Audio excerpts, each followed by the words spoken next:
All right. Ron Goodall, FightHype.com. I'm here with Ben Johnson. What's going on, man? Not much, man. Finishing a hard day at work. Yeah. How would you rate today's workout? Good, man. Just working on my skills and on the little things, just staying sharp, and just going over all the little things. Did you remove like the cinder blocks that's in your hand? Because I know the whole entire building was shaking when you were punching and stuff. I know this sounds cheesy, and hopefully the comments don't kill me, but you do punch extremely hard. So, I mean, I don't know if I've asked you this before, but where does the true power come from? I mean, the true power? Yeah. I don't know. Part of God, man. Part of God. That's all I can say. Part of God is where it comes from. No else I can think but Him. Do you feel like you've always had to work on your punching power, or did it naturally come when you were just learning how to punch? I think it just naturally came. I wasn't really known for a guy that knows how to punch. I think it was my work rate and me pressing guys out and breaking guys down. That's what I was known for. But I'm getting guys out in the first round, so I definitely got some power. With the DC style, right? Yeah. I know Lamont Peterson, Errol Spence, has worked with DC fighters. I mean, he fought Lamont Peterson. Those are very strong guys, break you down mentally and also break you down physically. Do you kind of come from that type of cloth a little bit, where you kind of crush someone, or would you describe yourself a little different? I take a lot from them fighters. Like my favorite fighter is David Benavidez, and that's what he does the best. He breaks fighters down, and guys like Errol Spence. That was my favorite fighter before Crawford, or before Benavidez. But yeah, guys like that like to break you down and put punishment to you and just break you down the whole fight, and that's what I like. I like to take a lot from them guys. It seems like everyone at No Excuse knows how to dig to the body, and fight in the inside very well. Yeah. Would you categorize that as correct? Like, you guys know how to fight inside, but is there also an outside element? Because I assume that I've seen Lamont, I've seen Jordan, box. Haven't really got to get an opportunity to see you truly box, but do you have that in your arsenal? I definitely got that on my arsenal. I got a little bit of everything. I could do a little bit of everything. Whatever I needed to do to win. My fighting style is really to walk you down and press you out, break you down type of guy. But I can definitely box if I need to, and I can do a little bit of everything. Would you say like you have an extremely strong jab as well? Yeah, my jab is great, man. It's probably one of my best tools in my arsenal. So it's probably one of my best tools, and probably, like everybody say, it's the best tool in boxing. Yeah. Yeah. And I know we spoke before, Pro Box, September 5th. Yeah. How excited once again, it's getting a little closer each time I talk to you. So yes, sir, man. I'm coming down in weight, but I'm ready, man. I'm ready to fight. I'm ready to win, ready to eat, and I'm ready to fight. I'm ready to put on a show, man. Another one, September 5th. I know that we were supposed to have a fight with Lamont and Tank, and I know that news broke that Tank will no longer be fighting Lamont, but will be fighting Jake Paul in an exhibition out in Atlanta. So what do you think about that? Man, it's unfortunate, man. The way it happened, he announced it the week the week after they were supposed to fight, and after his birthday and all that. So it's a little unfortunate, man. But it is what it is, man. On to the next, man. Can't dwell on it, but it's just unfortunate. Do you feel like because the narratives, there's two, right? There's the boxing purists, the ones that want to see Tank right what they consider was the wrong, or because it was a draw, there's no definitive winner in that. So now it's like, go run it back. And they compared it many times, like when Floyd had what they felt was controversial with Castillo and Maidana, or Ward when he had Kovalev, or the list goes on. The get back was essentially like a fighter's competitive nature. But then the other part is being a prize fighter, making tons of money, taking care of your family, generational wealth, getting the bag.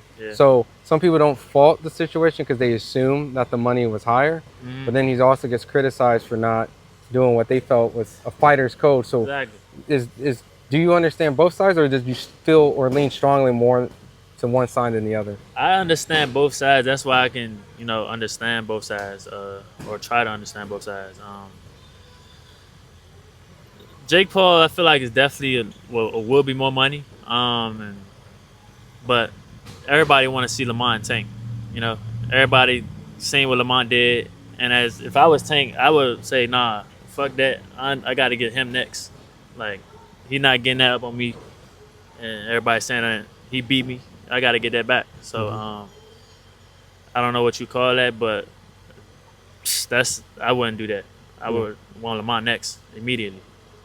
Do you think it would have been worse for Tank to take the fight with Lamont? Just, I mean, I know that I've asked Jordan, his brother, this. It seems very obvious in support, right? But Yeah. I only asked because I just saw a glimpse of him, you know, working out, and just wanted to get your honest opinion. Just Who, Lamont? if Lamont Tank had that initial rematch, do you think it would have Been worse for Tank? I guess in that it would have been a tougher fight for Tank? Yeah. Lamont would have started earlier and just did everything, or the things that he was doing wrong in that fight, or could have did better. He would have did better in the next one. People would have seen again, you know. So it definitely would have been worse. So I mean, I guess in that aspect, that's probably why he ain't take the fight. But who knows? Who knows? Do you think in some perfect world that if Tank does his exhibition, that he would consider maybe not retirement, what people make the assumption, because they're assuming he's going to make a lot of money, probably won't need a fight. That's kind of what the case is. You know, what someone like, remember like Floyd, he fought Conor at the end and kind of went into sunset. So it seemed like that's where you're going with it, man. He was already talking about retirement and how he's done with boxing and all this in the press conference with Lamont.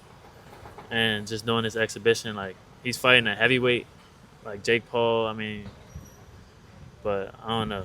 You don't see a world where he comes after the exhibition and fights Lamont, or you think this is? It could definitely happen, but who knows with Tank, man? Who knows, man? You know, he's a wild card guy. But hopefully, but I know Lamont not waiting on him. He got to keep it rolling. He got to keep it pushing and looking forward to the next. He can't keep waiting on one guy to, you know, make something happen. You got to keep it rolling. How do you think that exhibition goes? You think it's going to be a real fight? I know it's exhibition rules, but you think Jake's going to try to take his head off? You think Tank's going to actually really want to knock him out? Does it knock out or someone get laid out in this exhibition? I don't know, because Tank is like so small, like compared to Jake Paul. Jake Paul is like a big dude. He's pretty much a heavyweight. So, but Tank got power, but I don't know if that's gonna carry up to heavyweight. That's a little crazy. I don't know what type of rules they got, what type of gloves or anything. I don't know the rules and all that, you know. But I don't know how that fight go, to be honest with you. But I don't know. Do you feel like it's somewhat of a disgrace in a sense, or is it just the boxing business? Because I know that a lot of people have kind of looked at it as a circus. Yeah. And some people say that's just what the economy wants. I could definitely, like, the general public definitely will want to see that fight just because, you know, Jake Paul got the name and Tank got the name. So it's two big names coming together to make a fight where people think it's two good fighters. But really, that's not supposed to happen. A heavyweight versus 135, that's not supposed to happen. But Tank is a real fighter. Jake Paul is just coming into the game. So I don't think it's real. Like, it's not gonna be real boxing, like a real boxing match. But I think it's gonna be good for boxing. Like, I think it's gonna be good for boxing and getting people back in the groove of boxing and back watching it.